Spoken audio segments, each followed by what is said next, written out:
Assalamualaikum warahmatullahi wabarakatuh. Bismillahirrahmanirrahim. Alhamdulillahi rabbil alamin. Wassalatu wassalamu ala asyrafil mursalin Sayyidina wa maulana Muhammad wa ala alihi wa sahbihi ajma'in, amma ba'd. Ibu-ibu, bapak-bapak, dan saudara-saudara sekalian, jamaah salat Maghrib Masjid At-Taqwa yang insya Allah dimuliakan dan dirahmati Allah Subhanahu wa Ta'ala. Alhamdulillah, kita panjatkan syukur kepada Allah Subhanahu wa Ta'ala yang pada malam hari ini atas limpahan rahmat dan nikmatnya kita semua bisa hadir di masjid salat Maghrib berjamaah, dan sekarang kita masih bisa melanjutkan dengan melakukan kajian pada Maghrib. Kita senantiasa memohon kepada Allah Subhanahu wa Ta'ala semoga seluruh rangkaian ibadah kita di malam hari diterima oleh Allah Subhanahu wa Ta'ala. Amin ya rabbal alamin. Mari kita mulai kajian kita dengan berdoa bersama-sama. Bismillahirrahmanirrahim. Asyhadu an la ilaha illallah wa asyhadu anna Muhammadar Rasulullah. Raditu billahi rabba wa bil islami dina wa bi Muhammadin nabiyyan wa rasulah. Rabbi zidni ilman nafi'a warzuqni fahman wa hukma wa alhiqni bis salihin. Amin. Mohon bacaan surat Al-Fatihah sekali untuk mengarang kitab Nasaul Ibad dengan iringan doa, semoga kitab yang kita baca ini bermanfaat untuk kita semuanya. Alaihidiniyah Al-Fatihah. A'udzu billahi minasyaitonir rajim. Bismillahirrahmanirrahim. Alhamdulillahi rabbil alamin arrahmanir rahim maliki yaumiddin. Iyyaka na'budu wa iyyaka nasta'in. Ihdinas siratal mustaqim. Shiratal ladzina an'amta 'alaihim ghairil maghdubi 'alaihim waladdallin. Amin. Sekali lagi mohon bacaan Fatihah kembali ya untuk Bu Arianto yang insya Allah besok pagi akan berangkat umroh. Semoga umrohnya lancar, tidak ada dengan suatu apapun, sehat walafiat, dan ibadatan diterima oleh Allah Subhanahu wa Ta'ala. Alaihidiniyah Al-Fatihah. A'udzu billahi minasyaitonir rajim. Bismillahirrahmanirrahim. Alhamdulillahi rabbil alamin arrahmanir rahim maliki yaumiddin. Iyyaka na'budu wa iyyaka nasta'in. Ihdinas siratal mustaqim. Siratal ladzina an'amta 'alaihim ghairil maghdubi 'alaihim waladdallin. Amin. Bapak dan Ibu-ibu, kita masih melanjutkan kajian kita kitab Nasaul Ibad. Yang terakhir kemarin kita sudah mulai membicarakan makalah yang ke-20 dari bab rubai. Makalah yang ke-20 dari bab rubai ini merupakan dawuhnya sebagian hukama, sebagian ahli hikmah, yang ketika ditanya tentang bagaimana keadaannya, itu ahli hikmah tadi menjawab, ana ma'al maula alal muwafaqati wa ma'an nasi alal mukhalafati wa ma'al khalqi alal nasihati wa ma'ad dunya alad darurati.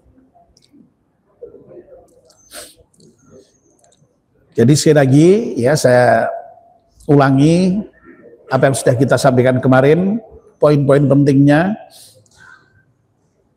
Sebagian ahli hikmah ketika ditanya bagaimana keadaanmu, ya, ahli hikmah itu menjawab, yang jawabannya ini menunjukkan keadaan dia ketika dalam posisi berhubungan dengan berbagai hal. Ya. Lalu posisinya di mana? Keadaannya bagaimana? Ya. Nah, yang pertama, ana ma'al maula, saya dalam relasi hubungan dengan Tuhan alal muwafaqati, itu dalam keadaan bermuafaqah, berkesesuaian. Ya. Kemarin sudah kita jelaskan ya, jadi bahwa selaras dengan Tuhan itu berarti ya terkait dengan perintahnya, seorang hamba itu pasti kemudian akan menuruti untuk menjalankan perintah-perintahnya, dan yang terkait dengan larangannya pasti dia akan mengikuti pula untuk tidak melaksanakan larangan-larangannya. Nah, dengan begitu dia bermuafaqah itu dengan Tuhan, dengan Allah itu. Ya, berkesesuaian, ya. Wa ma'an nasi 'alal mukhalafati. Ya.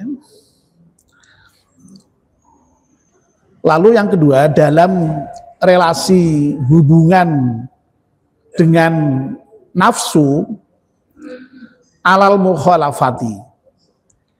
Ya, hubungannya dalam keadaan berlawanan.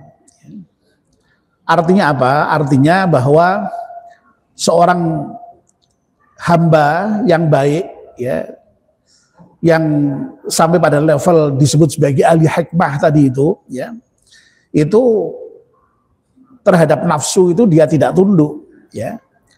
Terhadap nafsu dia melawan, ya, dengan betul-betul bisa menjadikan nafsu itu di bawah kendalinya, ya. Nafsu tentu saja tidak harus dihilangkan sama sekali, ya. Nafsu itu memang harus ada, ya. Wong kita itu apa namanya, supaya bisa bertahan hidup seperti ini, ya, ada nafsu makan, nafsu tidur, nafsu minum, ya. Tapi tentu saja yang diperintahkan untuk dilawan, dikendalikan dan dikalahkan itu adalah nafsu yang disebut dengan nafsu ammarah. Ya. Nafsu ammarah itu adalah nafsu yang senantiasa mengajak kepada keburukan. Ya. Nah, nafsu yang ammarah itu harus kita lawan dan harus kita tundukkan. Ya. Kemarin malah saya sebutkan, ya, wong kita ini sudah berusaha melawan nafsu saja, kadang-kadang kita masih tewas, ya. Kita masih kalah. Apalagi kalau kemudian kita berbaik-baik dengan nafsu itu, ya, tidak melawan, tidak menentang, ya. Wah, ya bisa betul-betul lewat, ya. Nah, dua hal itu sudah kita bahas, ya, 2 poin itu. Nah, sekarang kita membahas yang poin ketiga, dan nanti kalau memungkinkan langsung poin yang keempat saja, ya, singkat-singkat saja. Wa ma'al khalqi 'alan nasihati. Dan dalam hubungannya dengan makhluk sesama manusia, ya, ya dalam keadaan atau dalam hubungan nasihat, ya.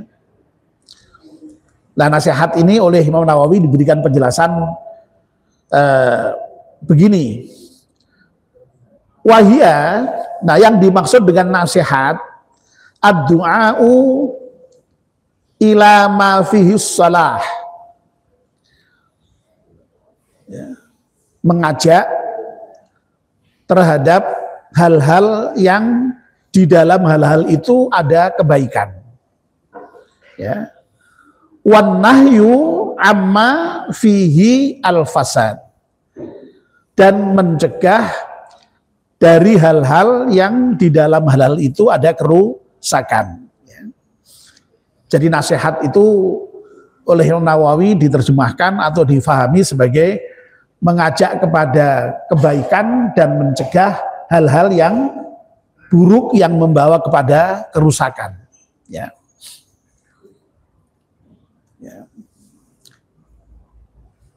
Dan ini tidak lain ya dakwah itu kan, dakwah juga sama kan ya, sering diterjemahkan atau difahami dengan amar ma'ruf nahi mungkar, itu mengajak kepada yang ma'ruf dan mencegah kepada yang mungkar ya. Nah sehingga sekali lagi ya, kalau kita itu dalam hubungan dengan sama manusia ya, hubungannya hubungan nasihat ini ya. Hubungannya atau relasinya hubungan saling menasihati ini ya. Ya. Dengan ketulusan ya, dengan ketulusan ya, karena memang yang namanya an-nasihah itu sendiri kalau dari segi kebahasaan itu artinya diantaranya adalah tulus itu ya, tulus murni ya, ya dari kata-kata nasoha yang sohu itu ya, yang kemudian lalu kita mengenal ada taubatan nasuha itu ya, itu taubat yang tulus itu ya, yang murni, yang sungguh-sungguh ya. Nah ini berarti kalau kita berhubungan sama orang lain atau dengan orang lain itu hubungannya hubungan nasihat ya, kita ini dengan tulus ya, mengajaklah kepada saudara-saudara kita itu untuk berbuat baik ya. Kalau berbuat buruk kita cegah supaya tidak sampai jatuh kepada perbuatan yang buruk. Begitu itu hubungan sesama manusia itu ya. Ya, ta'awanu ya alal birri wat taqwa wala ta'awanu alal itsmi wal udwan. Kita ini kan memang sesama makhluk, sesama manusia ini kan diperintahkan itu ya untuk saling tolong menolong, saling nasihat menasihati ya, dalam apa? Dalam kebaikan ya. Tapi kalau dalam hal yang buruk jangan ya, malah justru kalau yang buruk itu hendaknya dicegah, jangan sampai terjadi ya. Oh, ini merupakan kewajiban kita sebagai sesama muslim, sebagai sesama manusia ini ya. Jangan sampai kemudian kita ini yang namanya hidup itu sifatnya nafsi-nafsi. Yang penting awake dhewe, jangan ya. Ya. Yang penting kan aku wis apik, yang penting aku kan wis apa jenenge, wis bahagia, yang penting aku kan wis selamat, yang penting aku kan wis, pokoknya yang intinya itu yang penting aku, itu jangan sampai ya, jangan sampai. Kita sebagai sesama makhluk Allah ini diperintahkan untuk saling memberikan nasihat ya, saling tolong menolong ya, dengan tulus ya. Ya. Dengan tulus ya, agar supaya ya, agar semuanya baik ya. Agar kita ini semua baik ya. Ya. Inilah yang disebut dengan kewajiban dakwah itu ya, ini yang bisa berkali-kali mengatakan itu. Dan kewajiban dakwah itu kewajiban yang bersifat saling, tidak sifatnya itu tidak satu arah, itu enggak ya. Ya, dakwah itu tidak kemudian selalu mesti dari orang tua kepada anak, ya, guru kepada murid ya. Tidak harus begitu ya. Tetap saling hubungannya itu. Wong kita ini manusia kok, dan manusia itu ya memang kan lemah kita itu. Orang sehebat apapun selama dia masih disebut sebagai manusia itu lemah. Suatu ketika bisa enggak itu salah suatu ketika? Bisa saja, siapapun orangnya itu. Tidak pandang bulu itu. Ya, makanya memang ya suatu ketika perlu dinasehati kalau salah itu, ya, dinasehati, ya, perlu yang dalam bahasa yang lain tawasau itu, ya, tawasau bil haq itu, saling memberikan wasiat, ya, dalam hal kebenaran, ya, dan kesabaran, ya. Jadi memang hubungannya hubungan saling ini, saling memberikan nasihat berarti, ya, kalau memang sesama manusia, sesama makhluk ya. Jadi ini indah sekali ini ya, makalah ini ya. Jadi sekali lagi ya, kalau dengan Allah hubungannya adalah hubungan keserasian, dalam arti kalau terkait dengan perintahnya kita taati, dalam kaitan dengan larangannya kita ikuti ya, muwafaqah ya. Kalau terhadap nafsu hubungannya hubungan perlawanan, ya kita lawan nafsu itu, ya. Kalau dalam hubungan sesama manusia, sekali lagi kita harus saling nasihat menasehati agar supaya apa? Agar supaya sekali lagi kita ini selamat, tidak sampai kemudian terjerumus ke dalam hal yang buruk, ya, dan meninggalkan hal yang baik, jangan, ya. Oleh karena itu yang namanya nasihat sekali lagi sangat indah ini diberikan definisi oleh Imam Nawawi, ad-du'a ila ma fihis salah wan nahyu amma fihil fasad, ya.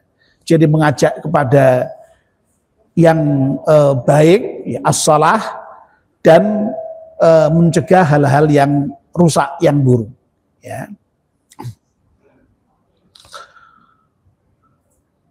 Bapak dan ibu-ibu yang dimuliakan Allah SWT, ya.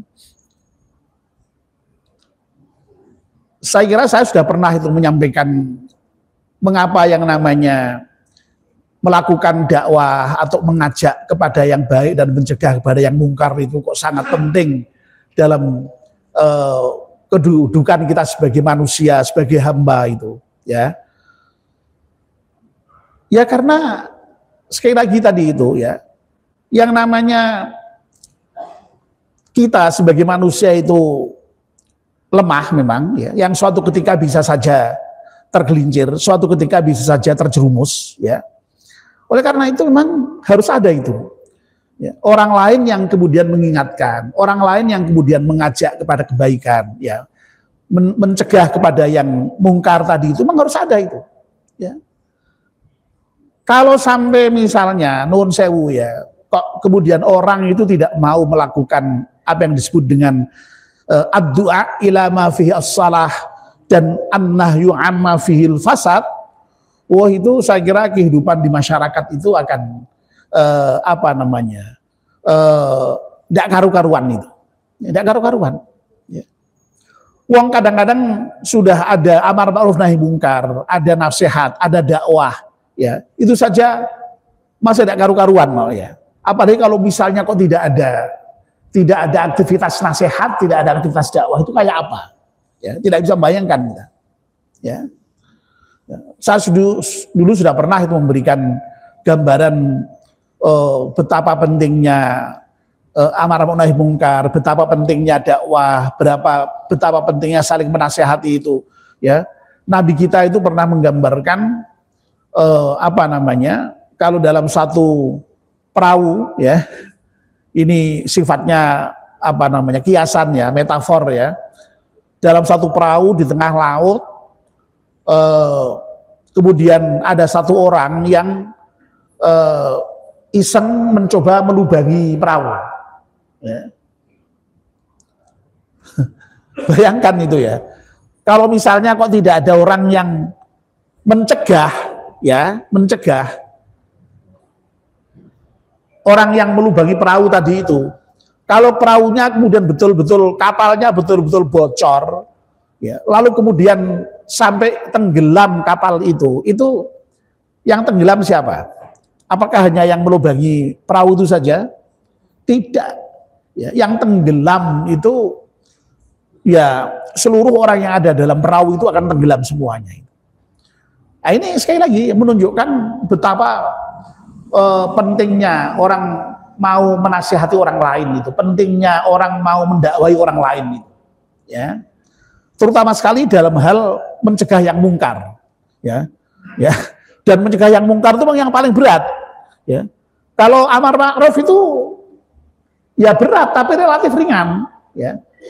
Jadi kalau kita sekedar ayo kita sholat, ayo kita ngaji, ayo kita sedekah, ayo kita, loh itu kan tidak ada risikonya apa-apa itu, tidak ada risikonya itu, ya. Paling-paling sing dijarak gelem ngono tok itu, paling-paling itu. Tapi coba kalau misalnya jangan main judi, jangan minum, jangan, itu butuh keberanian memang, butuh kekuatan memang, ya, butuh kekuatan. Makanya Nabi sendiri menyatakan apa namanya, apa namanya, mar'a minkum mungkaron fal yughayyiru biyadihi, ya, dengan kekuasaan itu, ya. Bukan kok dengan tangan lu dikampleng gitu ya, enggak ya. Dengan kekuasaan. Kalau orang punya kekuasaan, wah insya Allah ya akan mudah punya otoritas, dengan otoritas ya.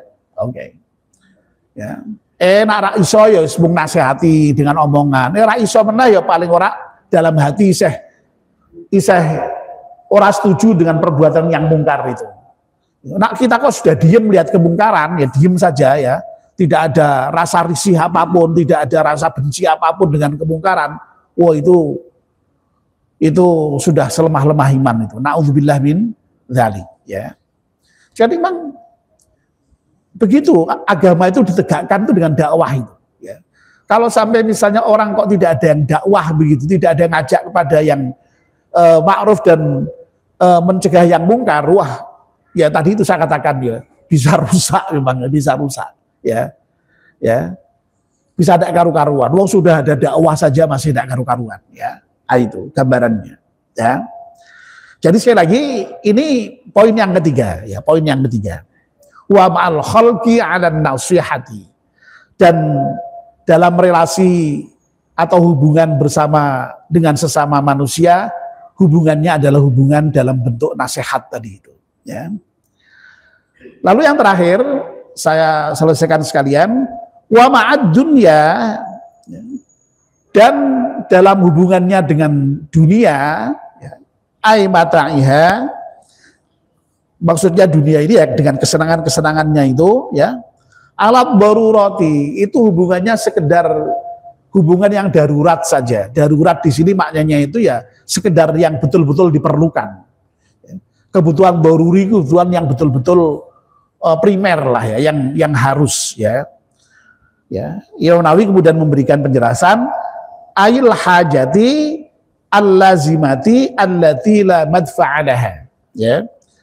Yang dimaksud dengan kebutuhan darurat tadi itu atau daruri tadi itu adalah hajat atau kebutuhan yang memang harus, allazimah itu yang harus, la budda ya, yang tidak bisa tidak memang harus ada ya. Allati la madfa'alaha, yang tidak mungkin kebutuhan itu bisa ditolak. Ya, ya kebutuhan makan, minum, papan, sandang itu kan kebutuhan yang primer yang tidak bisa ditolak, ya. Nah, para ahli hikmah, para wali itu dalam hal memandang dunia itu seperti itu, ya. Jadi terkait dengan dunia itu seperlunya saja, secukupnya saja. Nah, terkait dengan ini, ya saya sudah berkali-kali juga menyampaikan dan dulu juga sudah berkali-kali kita bahas makalah-makalah yang terkait dengan zuhud itu, yaitu meninggalkan dunia itu tidak harus difahami kita itu harus menjadi orang miskin, tidak ya. Ya, intinya dunia itu sebenarnya tidak ada masalah, ya. Boleh ya, asal dunia itu hanya sekedar dalam genggaman kita yang masih bisa mengatur, kita yang masih menentukan. Jangan sampai dunia itu ada di dalam hati kita. Jangan sampai dunia itu yang kemudian sudah mempengaruhi seluruh kehidupan kita. Itu jangan. Ya. Artinya apa kalau dunia di dalam genggaman kita? Ya kita mau apakan saja, enak saja harta itu. Ya. Kalau kita punya, ya untuk dibagi orang, ya memang harus dibagikan dunia itu, tidak untuk kita nikmati sendiri. Itu kan begitu. Ya.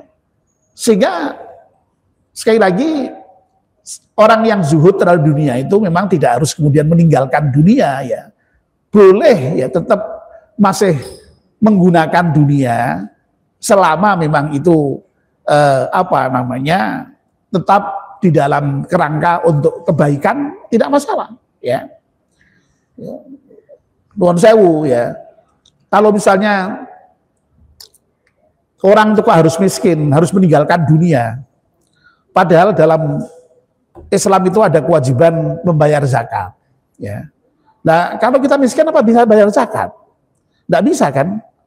Untuk kewajiban bersedekah. Loh, kalau kita miskin apa bisa bersedekah? Tidak bisa kan? Berarti kaya itu boleh, ya bahkan malah harus selama memang cara mendapatkannya benar dan cara mentasarufkannya benar, itu saja. Ya. Bu Ari ini ya, non sewu mau umroh. Lu kalau tidak punya uang nggak bisa. Lu kan harus punya uang berarti kan. Jadi tidak harus miskin hidup itu. Ya, boleh punya uang yang banyak.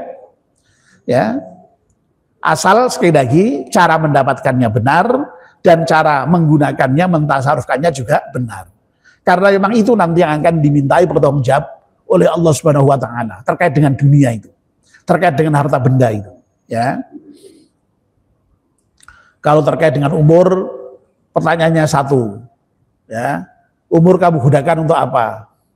Terkait dengan apa? Ilmu juga kamu amalkan untuk apa? Ya. Satunya lagi terkait dengan apa? Umur, ilmu, badan, ya.